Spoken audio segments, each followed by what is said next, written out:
Good evening বন্ধুরা, আমি চৈতালি। দেখুন আমাদের এখানে কত জল, সারাদিন বৃষ্টি হচ্ছে আর চারধারে জল।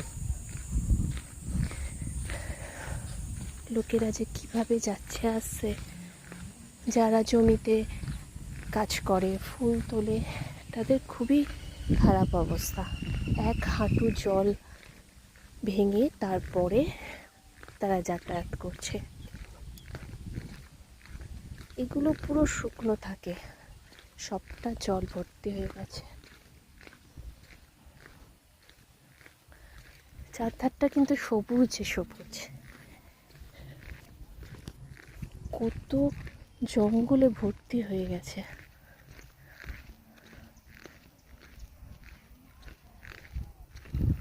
আকাশটা দেখুন কি সুন্দর লাগছে।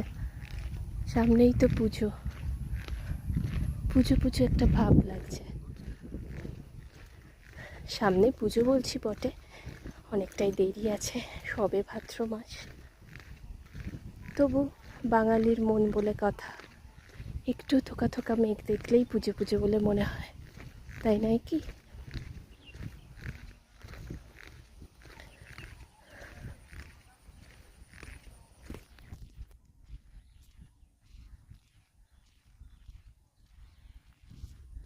আমি বিকালবেলা একটু ইভিনিং ওয়াকে বেরোলাম, অনেকদিন বাদেই বেরোলাম।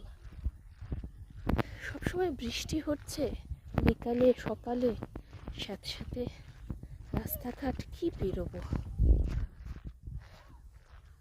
চার থেকে বেরোতেও ভয় লাগে।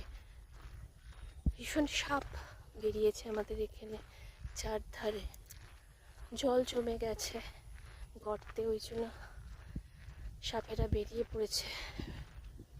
এখানে ফুল গাছে বীজ দেওয়া হয় বলে অতটা দেখা যায় না, কিন্তু এখন চারপাশে জল জমে যাওয়ার জন্য সাপ খোপগুলো প্রচণ্ডভাবে বেরোচ্ছে,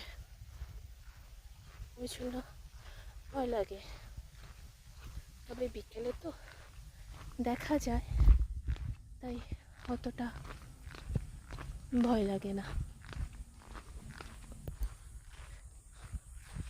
ভাবলাম আপনাদেরকেও আমাদের চারপাশটা দেখাই। দেখুন, ছোটো পাশ দিয়ে যেমন ছোটো নদী যায়, ওই রকম মনে হচ্ছে।